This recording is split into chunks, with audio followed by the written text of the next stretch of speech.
कहीं बहू ने तो घर की बात जग जाहिर नहीं कर दी। देखो बहू, अब तुम इस घर की इज्जत हो। घर में 4 बर्तन होंगे तो टकराएंगे ही ना, उनके टकराने से आवाज भी होगी। मगर एक संस्कारी और अच्छी बहू का फर्ज होता है कि वो घर की बातें घर में ही रखे। तुम समझ रही हो ना मैं क्या कहना चाह रही हूँ। यहाँ तुम्हें कोई बात पसंद ना आए तो उसकी कड़वाहट अपने मायके मत ले जाना। घर की किसी कमजोरी को जग जाहिर मत करना।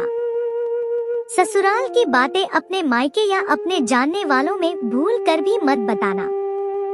अब ससुराल ही तुम्हारा अपना घर है, बार बार मायके जाने की जिद मत करना।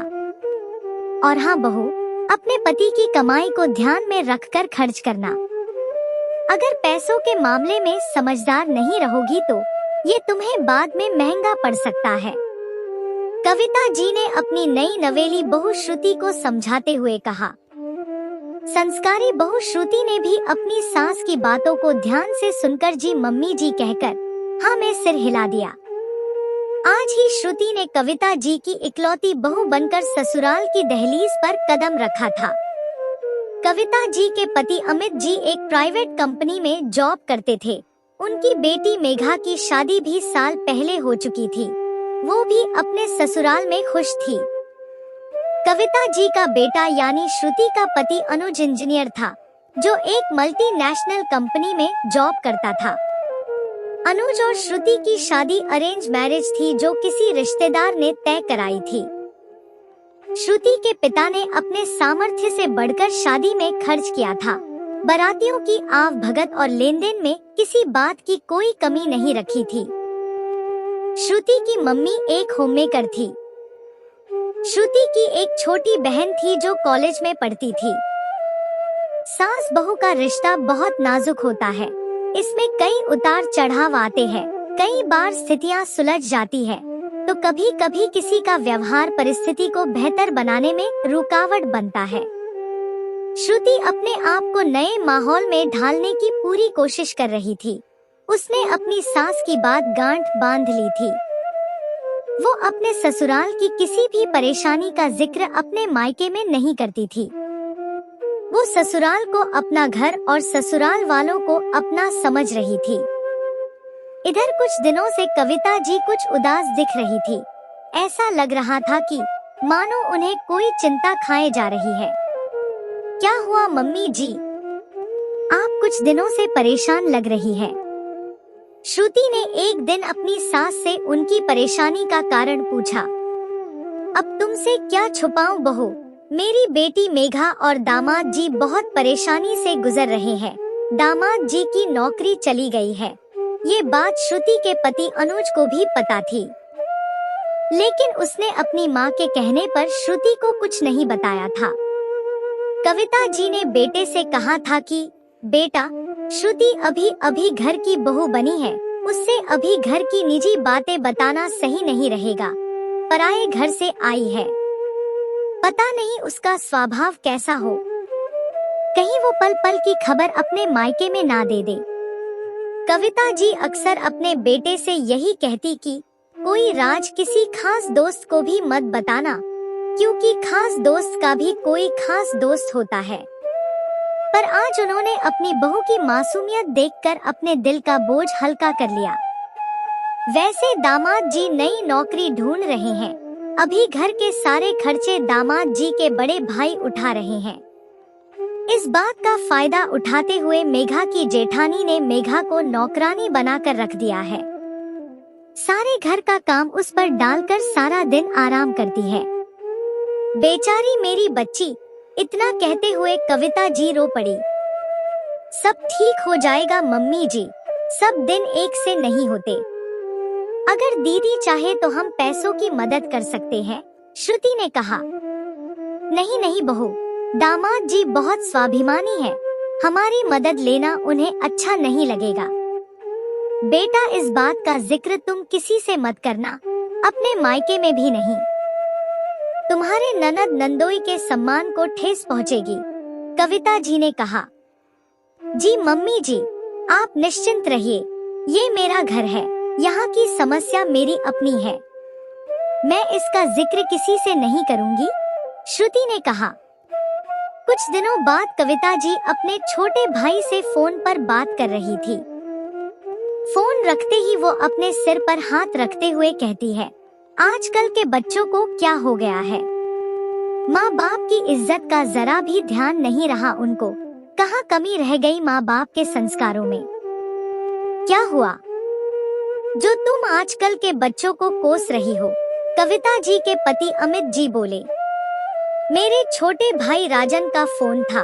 उसकी बेटी किंजल, जिसे उसने पढ़ने के लिए मुंबई भेजा था, 6 महीने से माँ बाप को धोखे में रखकर किसी लड़के के साथ लिव इन रिलेशन में रह रही थी।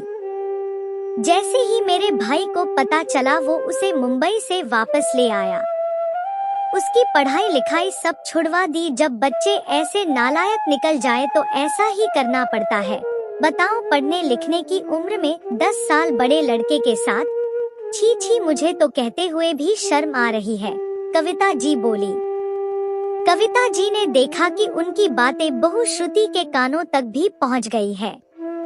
बहू, ये बात अपने तक ही रखना, लड़की जात का मामला है, बात का बतंगड़ बनते देर नहीं लगती, उसके भविष्य का सवाल है, कविता जी बोली। हाँ मम्मी जी, किंजल मेरी भी कुछ लगती है, भला मैं क्यों बातें फैलाऊंगी, श्रुति ने कहा। श्रुति ने पूरी तरह से ससुराल को अपना लिया था। वह हर रिश्ते को दिल से निभाती थी, घर की बातें घर में ही रखती, ससुराल की मान मर्यादा का पूरा ध्यान रखती। समय ऐसे ही बीत रहा था। श्रुति के पापा को बिजनेस में घाटा हो रहा था। उनके ऊपर बहुत कर्जा भी हो गया था। श्रुति ने इस विषय पर अनुज से बात की, तुम चिंता मत करो, हम पापा जी की मदद जरूर करेंगे। आखिर ऐसे समय में अपने ही तो काम आते हैं, अनुज ने कहा। अनुज ने अपने ससुर की 10 लाख रुपए की मदद की स्थिति को ठीक करने के लिए। परिस्थिति काफी हद तक ठीक हो रही थी कि पता चलता है कि श्रुति की छोटी बहन की बॉडी के किसी पार्ट में हार्मोन के अनियंत्रण की वजह से गांठ हो गई है, जो ऑपरेशन से दूर हो सकती थी। इन सब बातों की जानकारी कविता जी को भी थी। मम्मी जी, मैं कुछ दिनों के लिए मायके जाना चाहती हूँ। मेरी छोटी बहन का ऑपरेशन भी है और पिछले कुछ समय से बिजनेस में आए उतार चढ़ाव की वजह से मम्मी पापा भी काफी परेशान है। ऐसे समय में मैं उनके साथ रहना चाहती हूँ, श्रुति ने कहा। हाँ बहू, तुम जाओ अपने मायके, ऐसे समय में तुम्हारे वहाँ होने से उन्हें मदद मिल जाएगी, कविता जी ने कहा। कुछ दिन मायके में रहकर श्रुति ससुराल वापस आ गई। उसकी बहन का इलाज भी ठीक से हो गया और अब वहाँ की स्थिति भी सामान्य होने लगी थी। श्रुति के पापा की LIC पॉलिसी मैच्योर हो गई। उसकी रकम से उन्होंने दामाद जी से लिया कर्ज काफी हद तक चुका दिया। कुछ समय बाद श्रुति और अनुज को अपने ही समाज के किसी शादी के समारोह में जाना होता है। वहाँ एक परिचित महिला श्रुति से कहती है, अरे अब तुम्हारे पापा की दुकान ठीक से चल रही है या नहीं? वो तो बेटे जैसा दामाद मिला है जो तुरंत 10 लाख रुपए की मदद कर दी, वरना क्या होता। और तुम्हारी बहन का गांठ का ऑपरेशन ठीक से हो गया। गांठ भी तरह तरह की होती है, कहीं कैंसर की गांठ तो नहीं थी? अच्छे डॉक्टर को दिखाया ना? कोमल आंटी बोले जा रही थी। ये सब आपको किसने बताया? श्रुति ने पूछा। तुम्हारी सास ने अपनी सहेली मधु को बताया था। मधु मेरी भी सहेली है तो उसने मुझे बताया, कोमल आंटी ने कहा। श्रुति दुखी मन से घर आ जाती है। 1-2 दिन बाद श्रुति के फोन पर उसकी मौसी सास, मामी का, ताई जी का और ना जाने कितनों के फोन आते हैं। सब उसकी बहन और उसके पिता की आर्थिक स्थिति के बारे में पूछ रहे थे और श्रुति के बारे में भी कई निजी बातें पूछ रहे थे जो श्रुति को लज्जित कर रही थी। श्रुति को बहुत गुस्सा आया और वो सीधा कविता जी के पास गई। मम्मी जी, मैंने इस घर को और आप सबको दिल से अपना माना। पर मुझे नहीं लगता आपने मुझे और मेरे मायके वालों को अपना परिवार माना है। तुम ऐसा क्यों कह रही हो बहू?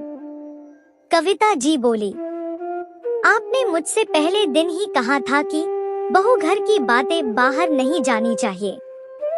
बंद मुट्ठी लाख की खुल गई तो खाक की। मैंने इस घर को अपना समझा, आप सभी को अपना माना, तभी तो मैंने इस घर के कितने ही राज अपने तक ही रखे, अपनी माँ तक को नहीं बताया। और आपने क्या किया?